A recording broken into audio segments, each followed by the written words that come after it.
ఇప్పుడున్న బిజీ షెడ్యూల్లో మనము సరిగ్గా తినకపోవడం వల్ల, సరిగ్గా నిద్రపోవడం వల్ల ఒబెసిటీ అనేది చాలా అంటే చాలా ఎక్కువైపోయిందండి. ఎవరు చూసినా వెయిట్ లాస్, నేను డైట్లో ఉన్నా, వెయిట్ లాస్ జర్నీలో ఉన్నా అంటున్నారు. దానికోసం వేలు ఖర్చు పెట్టని అవసరం లేదనండి. మన ఇంట్లో ఉన్నవే ఏవైనా కానీ మనము మనం తినే దాంట్లో కొంచెం మార్పులు చేసుకొని తింటే ఆటోమేటిక్గా మన వెయిట్ లాస్ అనేది జరుగుతుంది. దానిలో ఒక చిన్న రెసిపీ అండి, healthy breakfast overnight oats. అది చాలా అంటే చాలా బెనిఫిట్గా ఉంటుంది. హెల్త్ పరంగా, ప్రోటీన్ పరంగా అని మనకి చాలా హెల్ప్ఫుల్ అవుతుంది.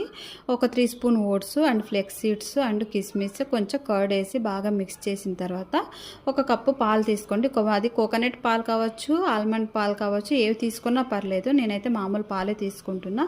మొత్తం బాగా మిక్స్ చేసి మనము ఓవర్ నైట్ ఫ్రిడ్జ్లో ఉంచాలి. లేదు ఫ్రిడ్జ్లో పెట్టకపోయి మేము తినలేము అనేవాళ్ళు బయట కూడా ఉంచుకోవచ్చు.